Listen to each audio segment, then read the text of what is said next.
General quarters, all hands man your battle stations. Broadcasting live on WNN 1470 AM, 95.3 FM, iHeartRadio, and the World Wide Web. This is Make America Think Again with your Google Blacklisted host, Tom Trento. Danger, Will Robinson. Danger. No, Will Robinson. Danger. Welcome to the Triskaidekaphobia Day of March 2020. Triskaidekaphobia Day of March 2020, where the big idea for today, we always have, ladies and gentlemen, at 11:04, 11:05 in the morning, WNN 1470. We always have a big idea we want to leave you with. We're going to leave you with a big idea at the beginning. On Triskaidekaphobia Day in March, we'll get to that. Triskaidekaphobia Day, anybody know what that is? We'll get to that in a little bit. But the big idea is to adjust, adapt, overcome. That's what we do here at the United West when we deal with all of our counter-jihad, counter-Marxist work, different parts of the globe or the United States, dealing with very bad people. You never know what pops up. You never know what's going to happen. So you always have to have the capability, the intellectual capability, the emotional capability, the survival capability to adjust, adapt, and overcome. Whatever is thrown at you, you got to adjust to that hits you. Then you got to adapt to the new set of circumstances. You went in with plan A. You got this thing thrown at you. You quickly adjust. Now you adapt, plan B, and then you have to overcome whatever it is that hit you. And you have to overcome by intelligently, prayerfully, figuring out how to defeat whatever it is, whatever obstacle, whatever is in your way. Adjust, adapt, and overcome. At 11:06, that's the show. I'm going to go to the beach. I'll see you all. Take it easy. Have a good day, Tom. Yeah, goodbye. Tom Trento here, your host. Adjust, adapt, overcome. I apply this to a lot of stuff at work, but also to these stupid hurricanes that come on June 1st and leave on November 30th. 6 months out of the year. For those of you just snowbirding your way here to South Florida, down here from June 1st to November 30th, we get into a psycho state of mind where some crazy thing from Africa is going to come and rip us to shreds. And sometimes they do. Yep. Sometimes they miss. Sometimes they don't. But you always live sort of in a precautionary state of mind. This is, if you want a simile, a hurricane is to life today as the new environment with COVID-19. Kind of scary, emotionally unsure. We don't know what's going on. Horror movie stuff, green mist floating through the air. Did any of it touch me? Did this green mist touch me? I don't know. Do I have it? Do I not have it? You got to adjust, adapt, and overcome. What I want to know, ladies and gentlemen, today on Triskaidekaphobia March, I want to know, where are the tests for COVID-20? That's what I want to know. President Trump is falling down on the job. He needs to be fired and impeached. And what happened with 1 through 18? Yeah, where's 1 through 18? We got COVID-19, but I want to know where the tests are for COVID-20. Think about it. Yeah. Suppose tomorrow the epidemiologists discover, oh, my God, there's COVID-20, a new strand of the coronavirus. And how many tests do you think are ready today for COVID-20? How about 0? Right. Because it never happened before. You can't make a test for something that you don't know what it is. So when COVID-19 hit in Wuhan, China, what word are they using when you say this thing started in China? The Wuhan virus? Xenophobic. Oh, xenophobic. Yeah. All the Democrats, it was quid pro quo, right? They love words. What else, Midwest Dick, did they use? Racism will come up all the time. That's got to be in there somewhere. But, I mean, from the impeachment time, they're always using, it was quid pro quo. Quid pro quo. Oh, quid pro quo Joe. Well, But then there were other words they Yes. grabbed for a while. Then the shiny object less. Yeah, whatever left. they poll tested words were. Now it's tests. Where's the test? Where's the test? Where's the test? Well, and they point to other countries that have, a tenth of our population. South Korea, they have tests. When we find out what this thing is, we found out in January in China, then the work has to start. We have to get our hands on it. Chinese weren't sharing any information, and then we get our hands on it. Then we can start saying this is what it is. We can now develop a test to identify this, and we manufactured these tests very, very quickly. Some had deficiencies, but they were being manufactured. But as a ratio of the population, there's fewer tests because there's fewer people than in South Korea or even Italy. We have 5 times, 6 times the population of Italy. So it's another fake argument to go after the president. And why do they never mention the death toll of this thing in the United States? You ever notice It that? pops up on the, How many deaths? I think it's 36 or 36. 40 something. So we're shutting down the entire economy of the United States for 36 people who died? Yes, Are you kidding me? That's what's happening, yeah. And so we're shutting down the stock markets and the Masters and NCAA tournament and every other sporting event, the NBA and everything for 36. And 25 of those deaths were in one area, in one region, in one old folks home. So 10 deaths in reality across the nation. We're shutting down the entire country. Are you serious? Well, this is... I'm getting really upset about this thing, There's nothing to fear but fear itself, and right now we're fearing fear. And when you fear fear, this is what happens. So our show today, we're going to talk a little bit about COVID-19. We'll do more of that next week.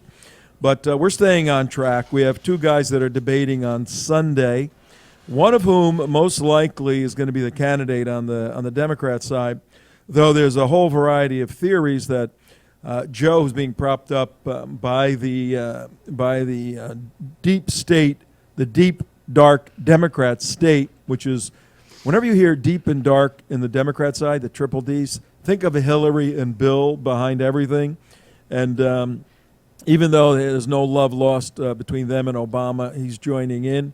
They're propping Bill up, and there's a whole variety of theories, one of which is at the right time, Joe will remove himself, and he'll get a doctor's report. He had 2 aneurysms in his brain that he needed operations on a while back. Right. So he has serious medical issues, and he clearly has dementia, the onset of dementia. And then he'll graciously step aside for his vice president, Hillary, or Michelle, one of them, to pop in, which would be very difficult. Or Kamala or Stacey Abrams. Yeah, a woman of color. A woman of color. Yeah, they get around that. They got to square that circle. They could win the gay vote if they had a woman who was colored like a rainbow. If they can genetically produce a person that looks like a rainbow, they can have the whole thing. They're a woman, a gay woman who is whatever. Well, Kamala could come out and say she's gay. But before we get into the issue today, how the hell can anybody be a communist? And we're gonna feature a little short video by our dear friend Trevor Loudon exposing Bernie Sanders as a dyed-in-the-wool Marxist communist at 11:13 in the morning on March Triskaidekaphobia, and here at WNN, Tom Trento, your host, Trento Show. But I want to show you something that is important on COVID-19. COVID-19 is the more technical term for the coronavirus, and coronavirus is stuck together. It's one word for some reason. I made one of my charts here that I'll show you. I'll show this camera right here. All right. We can go to that camera. There it is. There it is, ladies and gentlemen. Now I'm gonna kick this back. You need to watch this show. Can I do this without glasses? Yeah, I'm doing it without glasses. You need to watch this show on theunitedwest.org because I'm holding up an 11:17 piece of paper. I've got blue magic marker, red and green. I got a couple of faces and I got some numbers. This is the answer to COVID-19 and what's going on right now. Wow. I'm going to kick it to Midwest Dick and J Mark. Can you guys figure that out? No. Dick, you want to take a shot? Absolutely no. Okay. Not close. All right, if you look carefully. People get sad above the green line, and people are happy below the green line. That's right. That's right. If you look screen right, and there's a number 1. See that number 1? Yep. Yes. That's victim patient number 1 who contracted COVID-19 in the United States. This is a United States piece. And then you see the little kind of DNA stuff going out there. Those are just lines showing number 1, spread it to number 2. She's patient 0, right? Okay. Number 2, spread it to number 3 and 4. Number 4, spread it to 5, 6, and 7. Number 7, spread it to 8, 9, and 10. Number 10, 9, 10, 11. And then it exponentially means it multiplies by each person that has it and people they come in contact with. And then that blue line, which is the number of patients diagnosed positively with COVID-19, starts to skyrocket like a jet taking off at a rocket taking off at Cape Canaveral, Cape Kennedy. And we've seen these charts in Wuhan. Oh, by the way, they got cheap flights to Wuhan for a 2-week vacation. Anybody wants to go there? Actually, all the airline flights are empty. They're ridiculous, yeah. A friend of mine is flying from Israel here, and coach fare, and they're putting her in one of those sleeper bunks and the whole thing. Well, come on in, or, feeding her and just doing a whole deal because nobody's flying. So we have the blue line, which is the numerical increase in positive patients starting to take off like a rocket ship, and left unattended, this thing will go straight to the moon because it's called the community spread. Just walking around the community and you start spreading it. So we are now essentially shut down as a nation. The state is shutting down. When Disney, the 2 Disney parks, one in Anaheim, California, one in Orlando, when both of those suckers shut down, you got a problem. Yep. The one in Orlando employs 75,000 people, the largest single employer in the state of Florida. Wow. To give you an idea, you can take all of Disney in California and put it into the parking lot of Magic Kingdom. Yeah, exactly. It's gigantic, the one here in Orlando. And when you have 75,000 people that are not going to be working for the next month, the consequential domino effect of everything, Home Depot, gasoline, everything comes to a halt. But here's why this is medically, clinically, and sociologically necessary. You see the green line going across the middle, cutting the blue line and the red line in half? Once you get to the red line, the number of patients, and we don't know what that number is in the United States, it's multiple thousands. You then exceed the green line, the going across, it looks like a ladder. The green line on the chart is the capability of the United States hospital infrastructure to handle sick patients. Once you start shooting above on the red line, our institutional capability to handle very sick people, you could have Mad Max happening in some of the urban areas where people simply can't be treated. They're sick. They're dying in their homes. This is happening in Italy right now. And we know there's going to be tremendous pressure put upon the government. You see, it's one downside of a capitalist economy, a capitalist government, where we all say less government, more freedom. At times like this, when you need more government, the government may not be in the position to gear up as quickly as we'd like it to be because we built a government that is less involved in our lives. Now we want it more involved in our lives. And who running for president will benefit from this apparent scenario? The Democrat. What are they going to say? Oh, we need more government.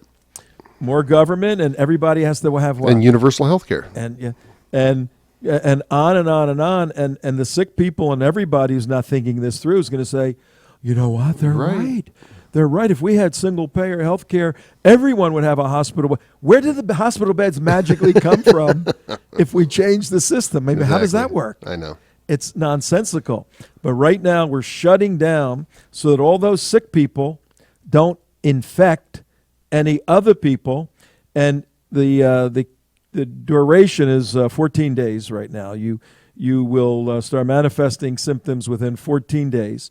So the parks are shut down. The various public entities are shut down for 30 days, because the 14 days will determine if somebody's sick, and then if they're sick for about 2 weeks, and then they either start straightening out or they start dying if they're old. And most of the people dying are old.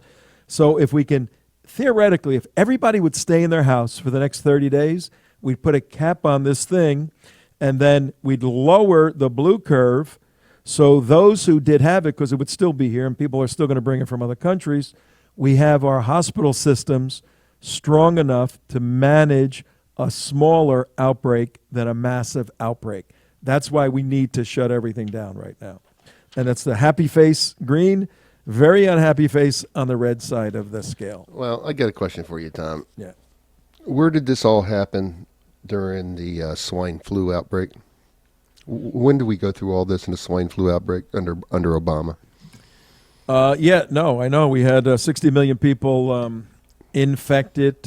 Something like 12,000 died. 300,000 in hospital beds. Yeah. We have nobody in hospital beds. I don't know here. if it can be compared apples for apples. I didn't look at it, but we do 60 need to million. I mean, 60 million versus what, 2,000? Yeah. I know for a fact the fear component is propelling this thing to ridiculous because levels. it's like, I don't know, was the swine flu something that you knew? You got like somebody walked around with a pig head, their head looked like a pig or something? Yeah, it's the same type of virus. And what about the bird flu? Remember the bird flu way back when? Bird flu and H1N1, H1N1, all that stuff. I don't. And you know what? You know what really pales in comparison? Triskaidekaphobia Day. But before we go to Triskaidekaphobia Day, I got one more thing on COVID-19, something very, very fascinating. Tom Trento, your host, The Trento Show, where we make America think again. Hi, everybody. It's a wonderful Friday. Beautiful Friday. Everybody's a little nervous, but we're going to be providing some interesting information in the days ahead to calm everybody down. You need to approach this almost from a militaristic point of view. There is an enemy out there, this virus, but also psychologically, we have to maintain a strong state of mind, adjust, adapt, overcome. Almost the environment of what we go through here with hurricanes. But here's a very fascinating point to show you how our use of cheap Chinese labor has resulted in a devastating impact of the COVID-19. Yes. Back in the 1970s, in the Tuscany, Lombardy area, northern area of Italia. If you've ever been there, I've been there many times. Florence and Sen and the Semgimcano, all these areas. One of the beautiful pieces of product that's produced are textiles and leather goods.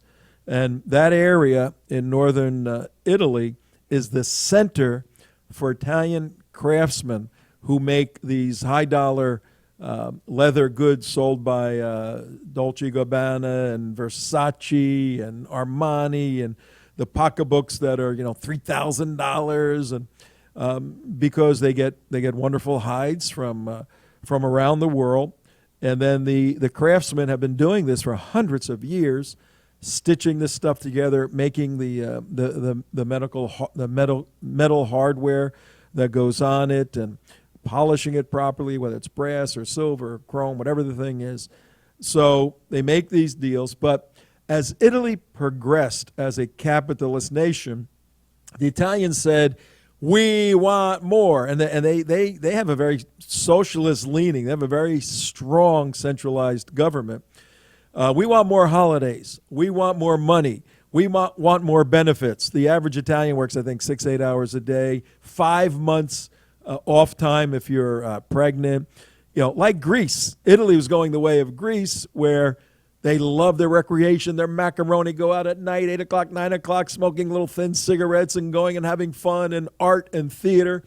and they moved in that direction. But the workforce said, "You want me to keep stitching leather together? Guess what? I want more money." And so the Italian leather industry in the 70s and 80s started looking elsewhere for cheap labor. Guess where they found it? China. Yes and no. Chinese.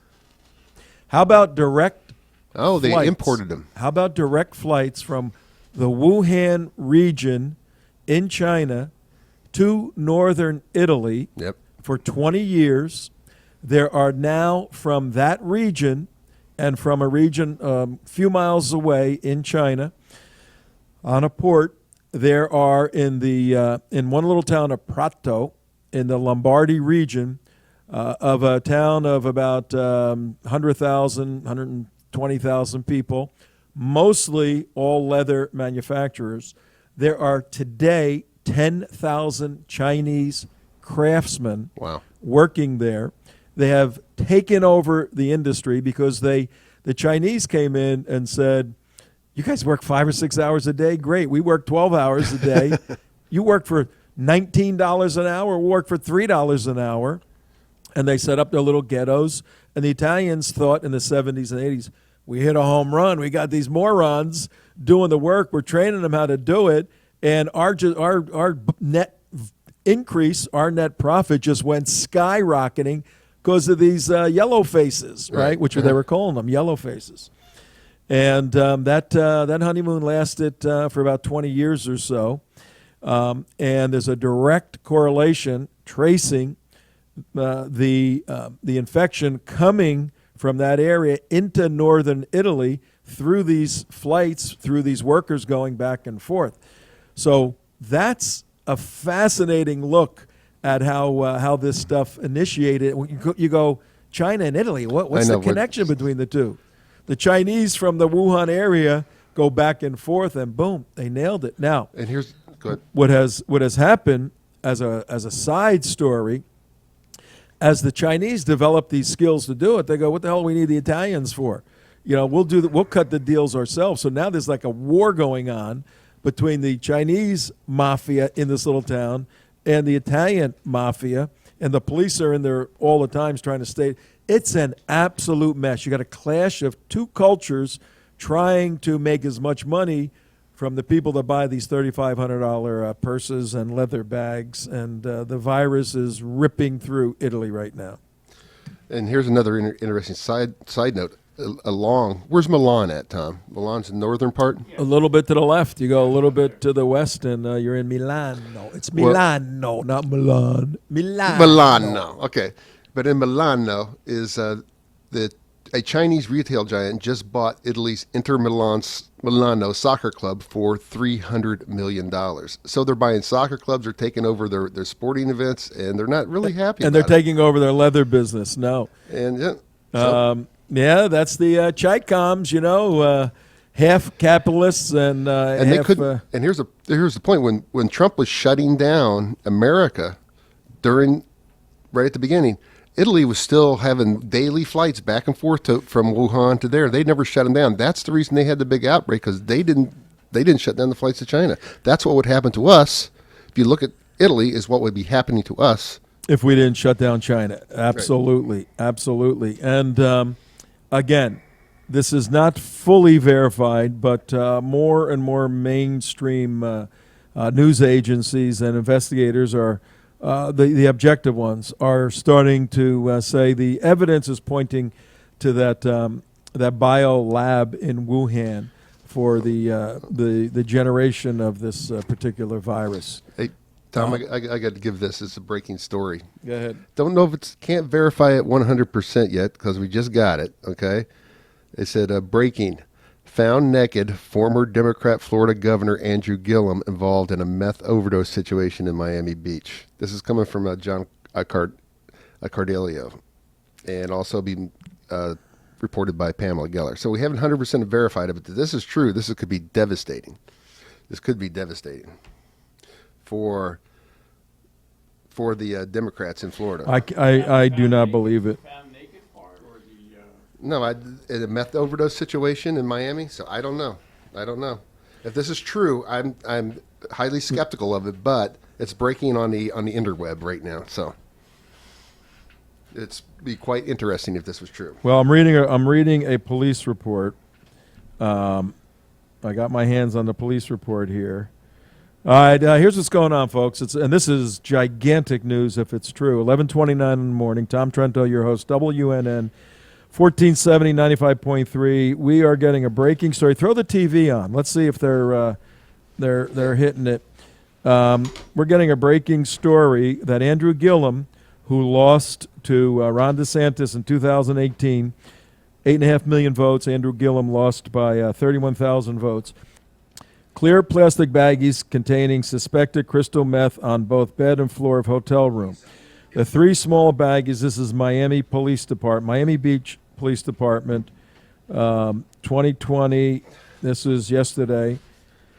Today, the three small baggies of suspected narcotics were impounded at the Miami Beach Police Station and put in evidence. Mr. Gillum left the hotel room and returned to his residence without incident. Crime scene respondent for photos. Captain, all right, that talks about, I got another report here. That one didn't say anything really. This one is a little more involved. And you're here, I'm reading it, and we have it from a couple of good sources, so these people should have checked it out, and we're checking it out right now. Here we go. Upon arrival, Miami Beach Fire Rescue was on the scene providing treatment to Travis Dyson, patient. Miami Beach Fire Rescue advised officers that Mr. Dyson was being treated for a possible drug overdose. He was in stable condition, but as a precaution, was being transmitted to Mount Sinai for further treatment. Officers then made contact with two other males who were inside, come on, stupid texts, were inside the hotel room. Aldo Mejias, this is public record, ladies and gentlemen, so we're just reading a complainant. So he obviously contacted the police. And Andrew Gillum, involved other. So Andrew Gillum is the involved other. We do not know if this Andrew Gillum is the same Andrew Gillum. That's the problem I have. Yeah, I know. I'm saying if it is, this is ground shaking, but everybody's talking about this on interweb right now. Yeah, but somebody needs to, I mean, how many Andrew Gillums? Just throw a quick check to see how many Andrew Gillums in Florida there are. Because if this is not Andrew Gillum, I can't imagine it's our Andrew Gillum, because apart from the fact that he's a Marxist, and apart from the fact that he's trying to change the country in the wrong direction, he's really a nice guy and a nice family man and all of that. He comes across that way. I would never have him involved in something as bizarre as this. So it says Andrew Gillum, involved other. Mr. Mahan stated the following officers provided credit card information to rent a hotel room. It goes on to give all the details. Gillum was in there, inside the room, under the influence of an unknown substance. This is not our Andrew Gillum. I can't believe it. Mr. Gillum was unable to. Nobody's major is breaking this, like the Miami Herald or anybody else like that. Yeah, So, I don't think this is our Andrew Gillum.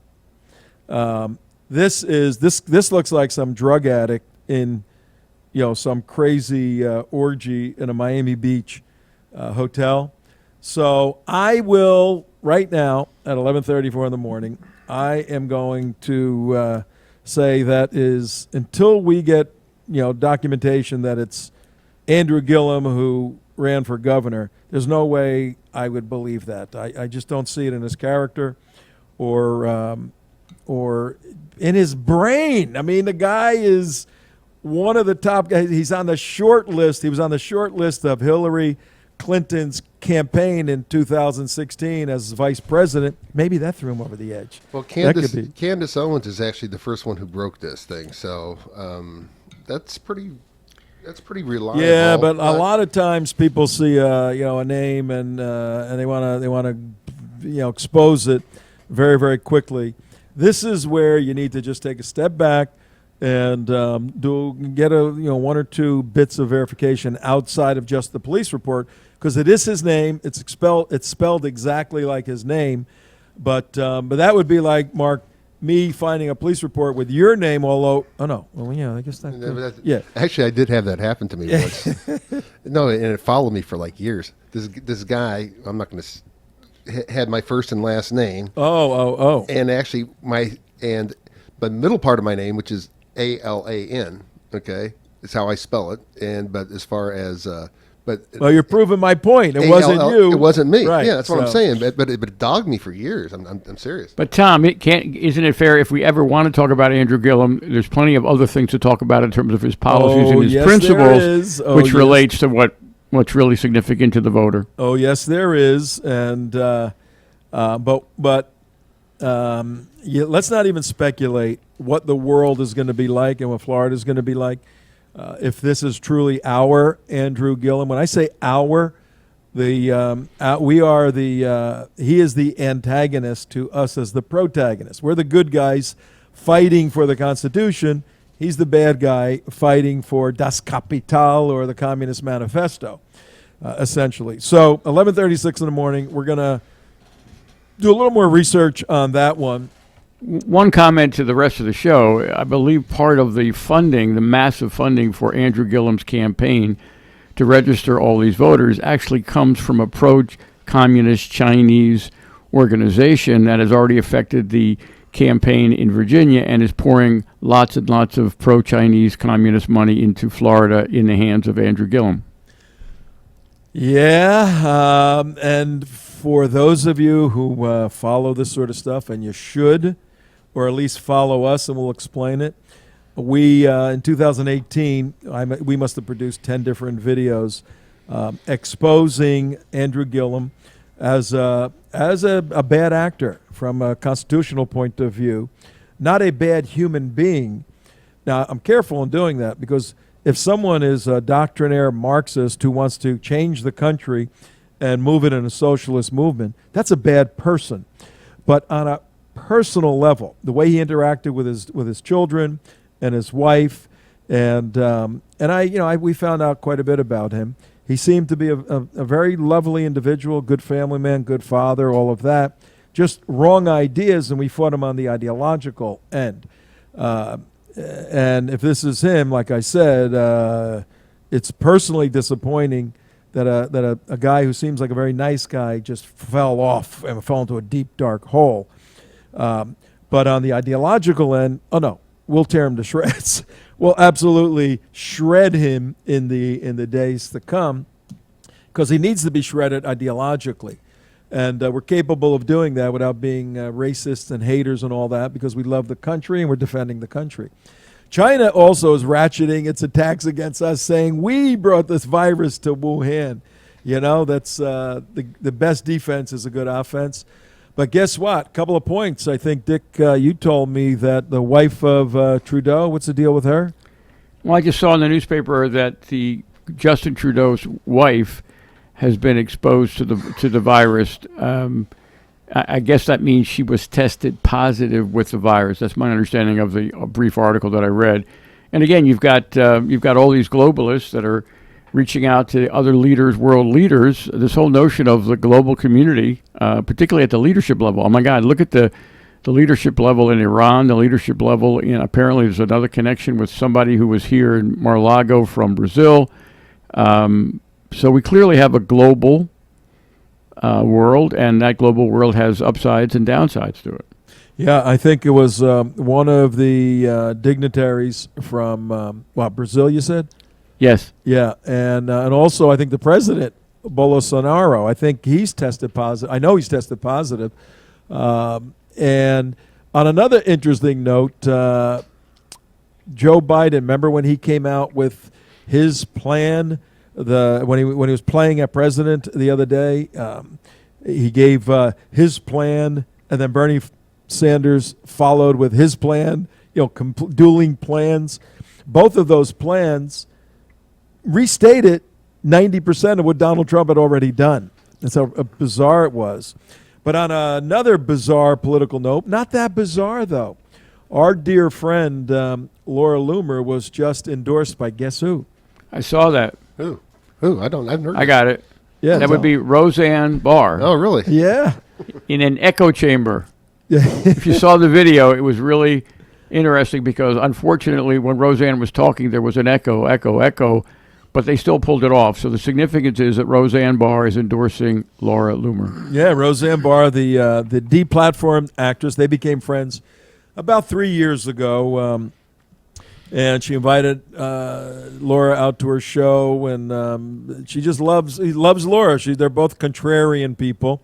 So Roseanne Barr is endorsing Laura Loomer for the U.S. Congress District 21, the congressional district where Donald Trump lives. Laura Loomer could be Donald Trump's congresswoman. Imagine that. Isn't she running against the lady that said she wasn't sure that she would have pulled the trigger on Soleimani?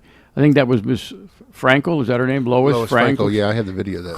Couldn't quite bring herself to take out the number one terrorist operative in the world. She could not do that. I guess in fairness or social justice, or she felt sorry for him, she couldn't have done it. And of course, President Trump did. Well, the what you're referring to, Michael Williams, I think he's a NBC political commentator. He interviewed Lois Frankel about a week or so after Qasem Soleimani, the head of the IRGC, much more than that.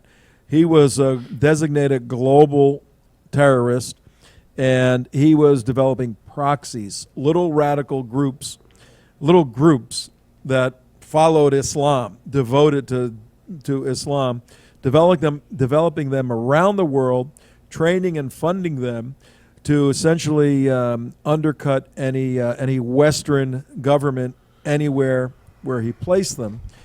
And when he was killed, I have the video. You do? Put that on because this is relevant. Okay, here we go. Bottom line, would you have supported if you'd been there? Would you have made the vote to take out Qasem Soleimani with the drone strike? Yes or no? Knowing what I know now, no. That's the whole problem. She doesn't really know much, so knowing what she knows now is kind of an empty bucket. That's the person that Laura Loomer would be campaigning against in a general election if she gets through the primary. I mean, you guys are intelligent guys, and our audience is very intelligent, but sometimes you have to connect the dots. I want to connect the dots, ladies and gentlemen. 42 minutes after Tom Trento, your host, 95.3, and WNN 1470 on the AM side, iHeartRadio, or you can stream this thing, WWNNradio.com, or go to our website, theunitedwest.org. You can watch the show. It's up later on today, definitely tomorrow morning. You can watch all of this. I want you to think about this statement. First of all, put yourself in the operational planning room to reach a decision to fire a missile to kill a terrorist. You have X amount of information, and X represents the totality of the information you have to make a decision. Based upon X, you make a decision, as President Trump did, fire the missile. Now, after the event, you have X plus, a lot more information. Right. So not only does she have X with what they had, because it was all brought out, she has X plus, all the bad things this guy was going to, all the other stuff. She couldn't make the decision with additional information at that point. What does that say about her thinking process? She's a knucklehead. She's a knucklehead. Survey. I mean, she would have gone out and asked for more information. She would have formed a committee. The sad part is we need a strong executive when we have an emergency like a terrorist has been cited that needs to be taken out to save American lives, or something needs to be done against a medical emergency. That's when we need a strong executive. And what we really don't need at a time like that or a time like now are the people in Congress who just bloviate and get in front of the TV camera and form committees to study things. So elections matter. We need a strong executive. By the way, we don't need we don't need the judiciary to get involved right now. We don't even need the Congress. We just need a strong executive. The other thing we need is an executive who cleans out the swamp. I mean, we've got people today working against this president in everything he's trying to do, and yet we have these emergencies that need to be dealt with. So there are lots of Lois Frankels inside the federal government who are second guessing their own president, whether they work in the health department or in the Homeland Security Department, or God forbid, in the FBI. We know that for a fact. We saw it again this week. We could talk about that later, but we know there's plenty of people like Lois Frankel who are really not up to the job and are taking energy away from the president to do his job. She's a rubber stamp vote for Nancy Pelosi. That's all she is. And one other point I want to bring up to you about the Lois Frankel and all the information. She reminds me of these people who are like Monday morning quarterbacks and then come back and like analyze the game after it's all over. Well, I would have done this, right? Well, she's actually saying, well, even though we won the football game, we scored a touchdown, and we won the thing, I wouldn't have done that. Yeah, I don't know if I would have thrown that long pass, you know. I know. No, I don't. I wouldn't have done that. Well, it would have made the other side feel bad. You know, if we would have won in overtime, that would have made the other team feel bad. Everybody wouldn't have got a trophy. I'm not sure I would have offended anybody, even a terrorist. 33, 34. Truth be told, I'll say it here. Truth be told, Tom Trento, 11:46 in the morning. I know Lois Frankel for 36 years. Oh, God. 36 years. Tom, I'm sorry. When I'm sorry. moved here, I feel bad for you. I really do. She was a state legislator, a nitwit then, and then eventually she became a congresswoman, U.S. congresswoman. Then the mayor. No, first after that she became the mayor of West Palm Beach, Florida, and I was doing some stuff that had to interface with her, and it was comical. And she was the mayor for like 10 or 15 years, 2 or 3 terms, and you'd go to city commission meetings, and she would be a joke. People laughed at her, and she was just foolish. But then she ran for the U.S. Congress because there is a hardcore leftist contingent, Jewish leftists, New York Jewish people in this area who aren't Israelis, who aren't conservatives. They love her, and she has nurtured them for all these years, and she has a very safe seat. In fact, was it last cycle, Mark, nobody even ran against her? She wasn't even on the ballot. She wasn't even on the ballot. And you couldn't even write anybody in for this. It was so Laura Loomer comes out of left field, and Laura is a Jewish woman going against another Jewish woman, a hardcore liberal against a hardcore conservative. This is going to be fun to watch, ladies and gentlemen. We'll have Laura in the studio here, and we'll invite, we'll try to put some debates together. We'll invite Lois. I would love too. to bring Laura and her in together. L&L, the Battle of L&L. That would be hilarious. It would be fun to get Roseanne Barr on the line. Get Roseanne Barr in the corner as the corner worker for Laura. That would be funny. Now, we are actively trying to hunt down verification of whether Andrew Gillum, found in a Miami Beach hotel under the influence of meth, is Andrew Gillum, who ran for governor. I am saying no at this point. I'm 50-50 on it. The name is a weird name. Yeah, I know, and it's spelled the same way. Weird the same way, but that you have to. That has to be verified, obviously. All right, well, let's do this because you know what? I'm going to save the video because I got something else here I want to do. Okay. I have a video done by our friend Trevor Loudon. Midwest Dick, you've worked with him quite a bit, haven't you? Yeah, Trevor Loudon is the person that got me started in this whole space. He just has so much factual information. He is so deep. If anybody is familiar with or not familiar with Trevor, you can go to keywiki.com or .org. He's just got 20,000 people he does profiles on, including, I wonder if Lois is in there. Lois Frankel might be in there as a Democratic Socialist of America. Bernie is certainly in there. Andrew Gillum is in there. So Trevor knows all about Andrew Gillum, Stacey Abrams, Cory Booker, and Kamala Harris. Kamala Harris are all from the same school, and I mean literally a school. I know, literally a school. Yes. I got a question, Mark. First, you can't see it, ladies and gentlemen. Go back to your shot. This is Tom Trento, 11:49 in the morning, and we're having a good time on this Triskaidekaphobia march. Right. And I just noticed in the control room, you guys got colored little foamy things on your microphone. Go Florida Gators, man. Oh, okay. Florida orange and Florida blue, man. Yeah. Gators, man.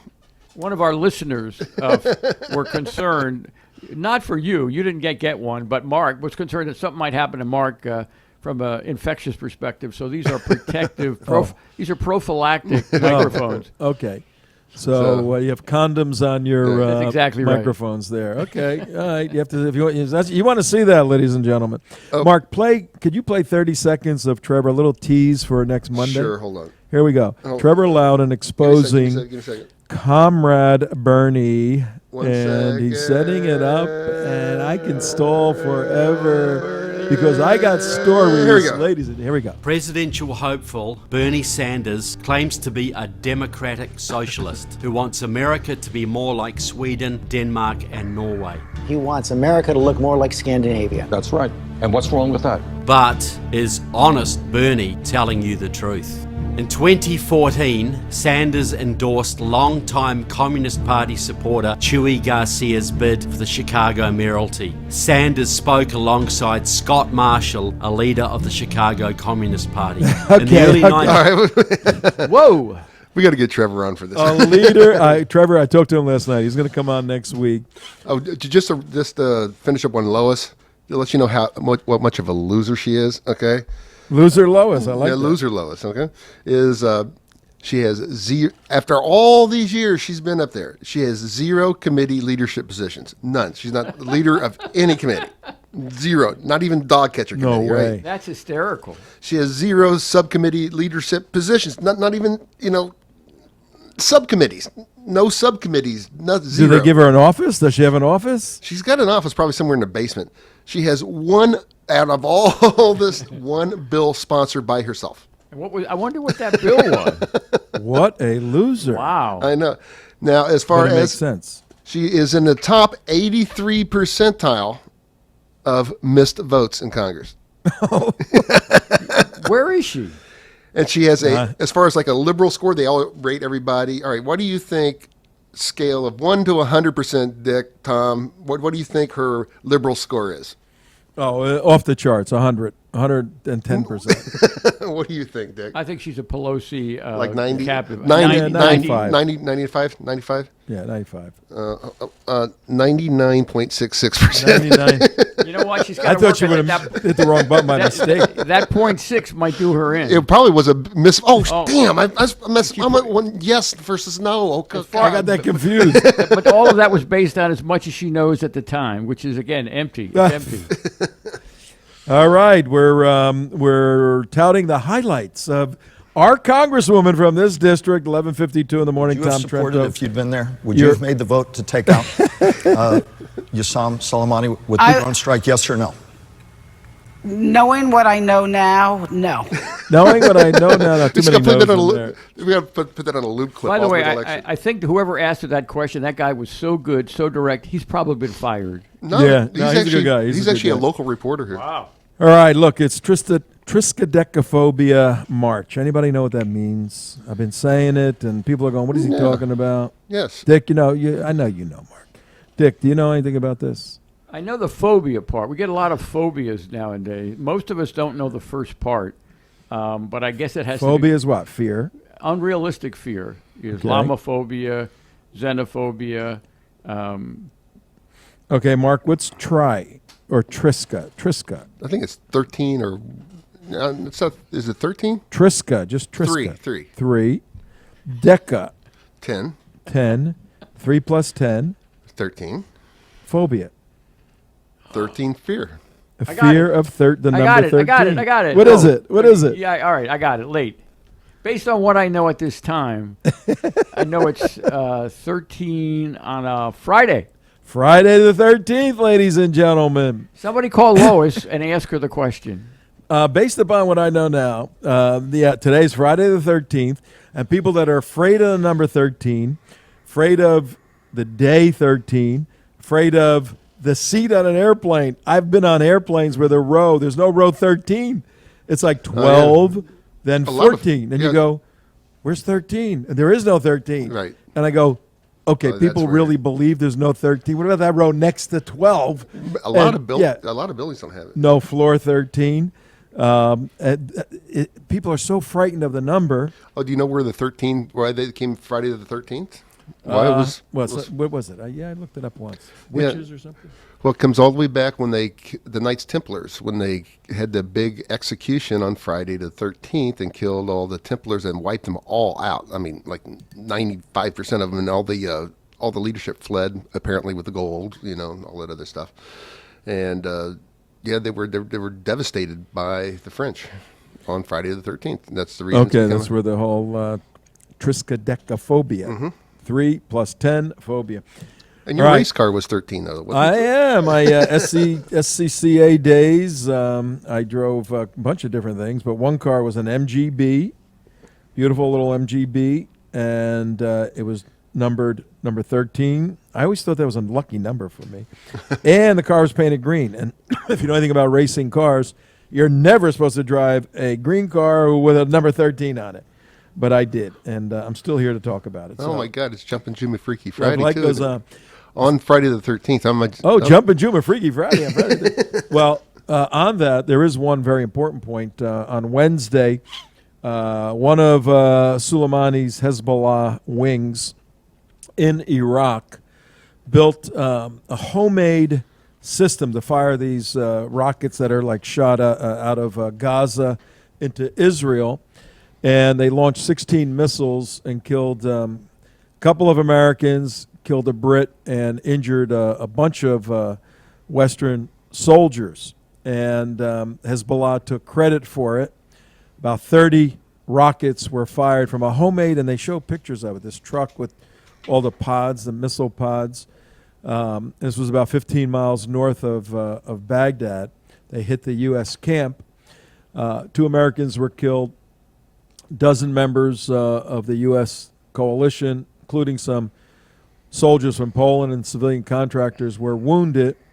And, they went nuts Thursday, Hezbollah praising Allah for a precision jihad strike. Well, last night, the U.S. military, with assistance from the Brits, took out 5 different Hezbollah locations in Iraq, killed a whole bunch of Hezbollah members. And what Lois got to say about that? Yeah, she probably going, I know now. I don't think we should have done that. So look, while we're fighting COVID-19 and all the stuff's going on, we still got men and women downrange defending themselves, getting killed, and fighting bad guys. We are at war with... Hold on. We got more breaking news real quick before we go off air. We got about a minute here. Andrew Gillum involved in suspected crystal meth incident in Miami Beach. City sources say this has been reported by the local news, Channel 10. There's a picture of Andrew Gillum. It's the picture of Andrew Gillum. That is Gillum is a former Democrat candidate for Florida governor. The same guy. Florida Democrat candidate for governor Andrew Gillum was involved in a suspected crystal meth incident early Friday morning in Miami Beach. A source from the city of Miami Beach confirmed. Oh, my God. According to the police report, Miami Beach fire and rescue crews were called at the hotel at 1100 West Avenue. Let me know when I run out of time, Well, Tom. look, here's the deal. This is devastating for him. He's got a very nice wife and kids. We need to be praying for them. This is, unless he can get out of this. Okay, police in Dyson rented a room around 4 p.m. Thursday night, and at which time he found Gillum inside the room, inside the room, appearing to be under the influence of an unknown substance. Yeah, it's him. Very, very sad. Man, he was in bad shape. We're reading it. All right, look, pray for Andrew Gillum and the mess he's in. We want to beat him ideologically. We don't want to have a family destroyed over something stupid like this. He needs some serious help. There's got to be a reason. He needs serious help if this is the case. He did not appear like this at all. Something going on. All right, ladies and gentlemen, have a very safe, have a very wonderful weekend. We're out of here, and don't shake anybody's hand, okay? We'll see you on Monday. Oh, that's horrible.